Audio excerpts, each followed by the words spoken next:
We are live for video number 5 in our series on teamwork. And as always, I'm trying to be patient and give everyone time to get logged into the live. But if you are here with us, please say hello. Let us know where you are, what you're doing today. And also remember, if you have questions, get those in as soon as possible because Facebook doesn't always register those questions on my side until it is much later in the conversation. So again, this is live number 5 in our series about teamwork and collaboration.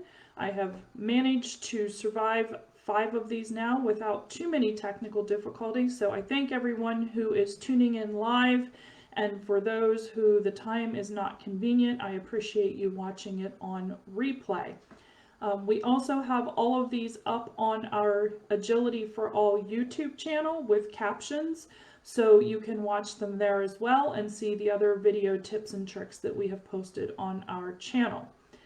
So again, if you're joining us live, please say hello and let us know that you are there. I'm going to give it another couple seconds or so before we get started with today's topic, which is teamwork agreements. Teamwork agreements. I have heard people refer to these as contracts, and I absolutely hate that terminology. They are agreements. They are not contracts. It's a discussion and a decision on where we want to go and where we want to be as a team. So again, if you're just joining us, please say hello. I see Lalitha, I see Magda, my regulars who are here to support, so I appreciate you both being here, and I hope that other people will be able to tune in live, but like I said, we will have the replays on our Facebook page, Agility for All, and on our YouTube channel for Agility for All, so you can catch up with them and share them with other people who might need them. So again, our topic for today is teamwork agreements. So far in this series, we've talked about just basic things like meetings and interactions, our daily stand-ups, and how we make those more meaningful regardless of whether you are an agile team or just a group of people that have come together to form a team and you want to do better as a team. We've talked about different ways that you can do that and what sets a group apart from a team. And last week we talked about the team canvas and establishing our values and our purpose as a team. Whether you use a canvas, some people prefer a charter, it doesn't really matter what you call it, but you are going to determine what your values are as a team so you know that you're all coming to the work product with the same value system. So that's a negotiation to make sure we all agree with it. This week, we're going to talk about the team work agreement, which is the next step. So we've established our values, who we are, how we want to come together in our purpose, what our purpose is. And today we're going to talk about the team work agreement and how we keep refining our team culture and what that looks like to work together as a team. And again, a lot of people think, well, if I'm not doing Scrum or I'm not doing Kanban, then this isn't for me. If you have a team of people who are working on a common goal or mission, it does not matter how you are managing the work or the workflow. You still need to have a consolidated team to be the highest performing team that you can be. So these tips are relevant and valuable no matter what method or framework you're using to govern the body of work. This is about how you interact with each other to do that work. So I wanted to point that out because there's been a bit of confusion. I've had some people say, well, we don't do Agile or we don't do Scrum, so the things you're talking about are not for us. Every single thing that I've talked about in these lives and will continue to talk about is relevant no matter how you're doing your work. So that is a key point out that I wanted to make today. So team work agreements. We come back to the question of what's in it for me. So as a team member, what's in it for me to do this team agreement? Why would I do this? Why do I want to come together with my team and work on this? If I'm the team leader or the facilitator, Why would I want to take my time out of a busy schedule where we're trying to come together on getting work done? Why would I want to take time with the team to work on this? So some things that we have to think about. With a work agreement, the team shares responsibility in defining the expectations of how they will interact together. So I think that's the most important. Everyone is contributing to this process and everyone is taking responsibility for how they show up in the team. That's, I think, the most important out of all of this. It enhances self-organization, but it is also enhanced by self-organization. And that's a term that gets thrown around a lot in the Agile community. Teams need to self-organize. It is not as simple as that. And anybody who thinks we're just going to throw that phrase out there and there's going to be magic and unicorns and rainbows to make that happen has not worked with a team. So a team agreement enhances self-organization, but the power of the team agreement is also enhanced by self-organization. Collaboration. By going through the process of coming up with a teamwork agreement, we can help to ensure that all types of voices are heard and that we aren't literally and figuratively talking over people. So it helps with our collaboration and how we're going to work together. It also puts the social and cultural aspects of the team into an agreement that people can understand. It's not realistic to think that everyone coming into this team is coming from the same social and cultural background. People learn different good and bad behaviors from all of their life experiences, both personal and professional. So this agreement helps with that aspect of it. It's also something where it gives us an opportunity to define how we're going to inspect and adapt as a team. What's our feedback loop? How are we going to communicate that something is or isn't, the more important part, isn't working? It's also something that needs to be public and visible. And when I say public, that does not mean on the company website.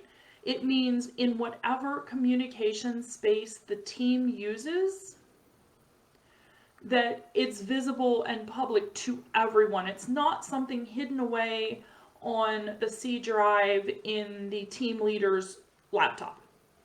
It's something that everyone can see. It's always there. If you have wiki space that you're using together, maybe it's on the home page of the wiki, but it needs to be public and accessible. And finally, there have to be consequences when something isn't working. Now, I do not mean that we then publicly shame someone and everybody points fingers at them because they violated something that's in the agreement. That's not what I mean. What I mean is if something isn't working, there's an action that happens. So if we have a repeated problem of something not working in our agreement, that we have a way to resolve that quickly before it festers and bubbles. You know how things get when people aren't comfortable and things aren't working. It festers and it bubbles up to the surface and then it explodes like a volcano. And we don't want that to happen. We want to address issues on the team quickly and change what we're doing with our behaviors. Because even if we have the world's most perfect agreement, that doesn't mean that over time, the way the team works isn't going to evolve and things aren't going to need to be changed. So a teamwork agreement defines how we will work together, what we will do when it doesn't seem to be working, and who can change the agreement and how. And I'm going to give you a little hint. The who can change it is anyone on the team. It's not just the boss or the team lead. Or in the case of Agile, everybody dumps a lot on the Scrum Master if you're doing Scrum. So anyone on the team can propose a change, but there needs to be a process by which we are going to address those changes. So if anybody new has joined, please say hello. Let us know that you're there. And again, if you have questions, get those in early so that I can answer them. And as always, if I don't see the questions before we close out the session, I will answer them in the chat and make sure that everybody sees those responses. So we've talked about why we need to do this team agreement. Great, we talked about it. But what about the team? Does the team understand what the purpose of this is? Now, when we do our 12-week learning journey, we spend a whole masterclass on this subject. So we are not going to cover all the itty bitty parts in this live. This is a sampling of what it is so you are curious and want to learn more and continue to grow on this topic. But I'm going to tell you this.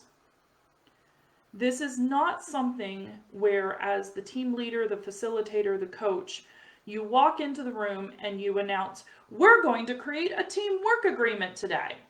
And you drop the bomb right into the middle of the group. It is something that takes facilitation, especially if the group is new or they've been working together for a while and there's a lot of bad habits of poor communication and poor collaboration, because they're not going to be comfortable doing this just with you dropping a bomb. Hey, today we're going to do this. Okay, so please keep that in mind. This is not an exercise where it is random. It needs to be planned, schedule it as team building or a teamwork day, put all the other things aside and focus on this. And it is a facilitation exercise. So there are a couple steps that I recommend that you do that I'm going to go through today. And again, I'm not going to have time to go through the details of every single one of these of how to make them work, but I'm hoping to give you enough information that you have questions, you ask those questions either on our Facebook page or in LinkedIn. I get you those answers, and if you're still feeling really stuck, then I will send you a link to schedule a breakthrough call so we can talk through where you're stuck and see if I can help you. So the first thing I recommend when you do this, because you're not going to, remember, drop the bomb, you're going to facilitate this and plan it, is that we do what I call a check-in as step one. And the check-in is to get everyone's opinions on what they think this is going to accomplish. What is the purpose of this? And so I often set the stage by letting the team tell me what they think they can get out of it. So I'll explain what a team agreement is and why I think that we could get benefit out of it, but I won't push my own agenda. And then I'll ask a prompting question and get everyone to answer the question. And one of the things I like to do to make people really think about how impactful their answer is I will challenge them to answer the question with one word instead of sentences or paragraphs or over-explaining. So an example of a question I might ask is, if we create a team agreement, how will it help the team work more effectively together? And again, I don't encourage them to write a paragraph. I encourage them to use as few words as possible so that they're using impactful words. So setting the stage, doing a check-in. If we do this, what do you personally think that the team will get out of it? So that's just an example. And when we do this in the master class, I go through variations of questions and then we work together and you come up with your own kinds of questions. So that's the first thing. That gives you a feel for where people are. What are they thinking? And remember, we talked about inclusion and using different ways of eliciting information. Just going around the room and putting people on the spot is not facilitation. So keep all those tips in mind. After you do that, I usually in step 2 do an activity that's called constellations. And the concept is that you have people position themselves, whether it's in person or virtually, and I know right now we're struggling with in person, but people position themselves closer to the center You can think of the sun being in the middle if you want to. Closer to the center if they are super comfortable with the statement that you make, and farther away from the center if they are not comfortable, or heck no, there is no way I'm ever going to buy into what you're saying. So if they agree, they go in closer and then they position themselves. And you can do that virtually by using, different facilitation tools. There are all kinds of virtual whiteboards, and you can have people put markers or post-its on the board to represent how they feel. So an example question or a statement that I'll make, I'll say things like, I generally like to make decisions on the spot with no notice. And I'll repeat the statement. I generally like to make decisions on the spot with no notice. And then we ask everyone, either in person or virtually, to position themselves close to the center if they agree with that. If they're like, yeah, I don't care, I always like to make decisions on the spot, I don't need anybody to tell me in advance, then they're going to put themselves dead center, or in the bullseye, if you will. And if they're like, the worst thing is when people ask me my opinion and I don't know ahead of time, they're going to put themselves the whole way on the outside, maybe even if you're using a target or a circle, maybe the whole way outside of the circle. And again, this is called constellations. And you go through a series of statements to gauge how the team as a whole feels about different things. So you can create those statements based on the feedback you got in step 1, what they think they're going to get out of it, or you can come up with a set of predetermined statements in advance, especially if you're doing this as an activity with the team. Another one would be, I prefer to vote on decisions before we move forward with actions. Or I prefer to always vote as a team before we make decisions. And then again, you have everybody close to center or far away and everything in between with how they feel. And I say recommend you do 5 to 7 of those. Don't make it an all-day event to find out, how do people feel? And then that will help you guide the discussion about the agreement. So do you see how we're building here? Step 1, making sure we see what the team thinks can be gotten out of it. Because if they're really not for it, you might have a lot more work to do with the facilitation. Step 2, a range of statements to find out how people feel about different interactions and things that might happen in the group. And that is all leading into step 3. And that is actually creating the agreement activities. So when we create the agreement, what we're trying to do is determine things like how we're going to make decisions as a team. So you as the facilitator have to be able to work pretty quickly in your head to say, okay, here are the words that people used that they want to get out of this. Here are the observations that I made. And if you want to, you could even do an activity with the team to follow up with constellations is, what did you notice? What observations did you make? Because I've seen some really funny interactions happen with a group of people where they discover they were more closely aligned on some things than they ever realized. The one where you ask, do you like to have a vote before decisions are made? You find that people might not think that anybody cares, and then everybody ends up in the center in a cluster, and you realize everyone on the team really does want to vote on these things. They don't want random decisions being made for them. So you can do that as a follow-up activity and actually ask people to post. Maybe you have, if you're doing it virtually, you have a whiteboard space where people can type in their observations. And then you use that to guide step 3, which is working through the formation of this agreement and think about, how do we want to work together? What do we need to know about our teammates? What are we going to do when someone isn't following the agreement, or in general, the agreement isn't working? All of those things help determine what goes into your team work agreement. Now, I'm going to wrap up very soon, so if you have any questions, get those questions in so that I can try and answer them. But again, I will post those in the chat if we don't get to them. There's problems with the language there. If we don't get to them today during this session, because we are coming to the end. So remember, a teamwork agreement, it's not a contract. It is a facilitated exercise that we do together as a team to decide how we want to work together. And my last caution is be careful about putting things in it that are related to the work product or service that you are developing. You already have a method or a framework for developing a product or creating a service or delivering a service.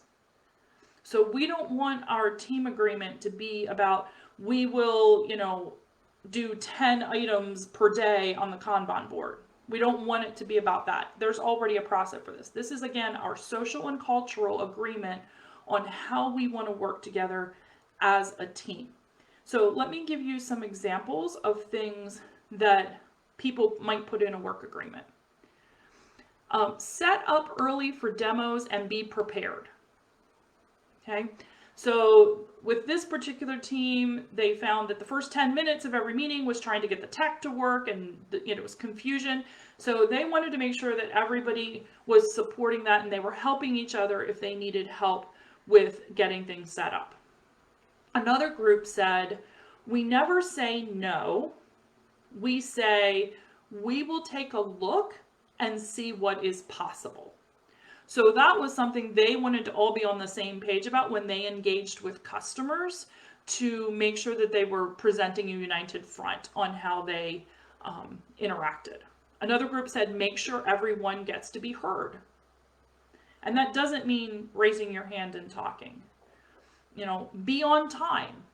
Believe it or not, we actually have to say that. When in doubt, ask.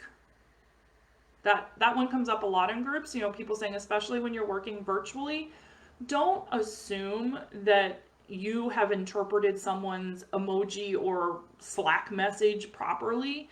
If you are the least bit concerned, ask.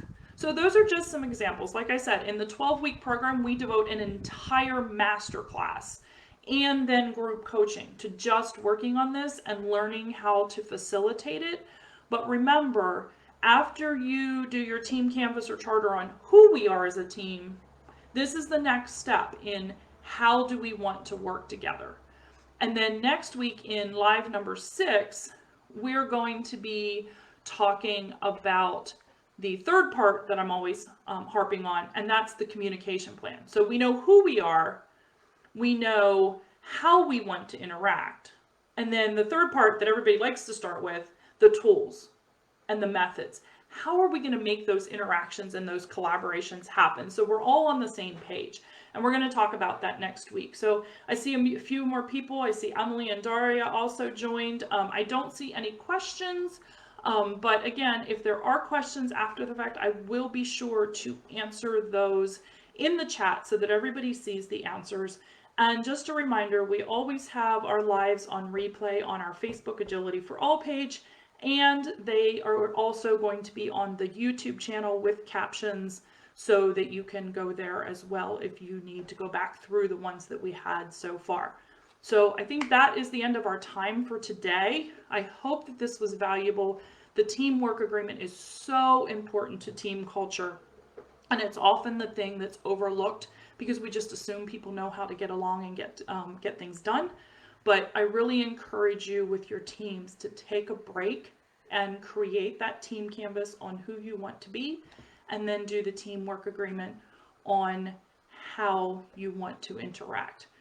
If anyone has watched this and you're like, oh my gosh, I need to do this, but I'm stuck and I don't know what to do, then please message and I will send you a link for a free strategy breakthrough call so we can talk through some of these challenges and see if we can get you unstuck and moving forward with your team to do better collaboration. And on that note, I am going to say goodbye until next week when we talk about team communication plans. So everybody have a great rest of your week, and I will see you here again next Tuesday. Bye-bye.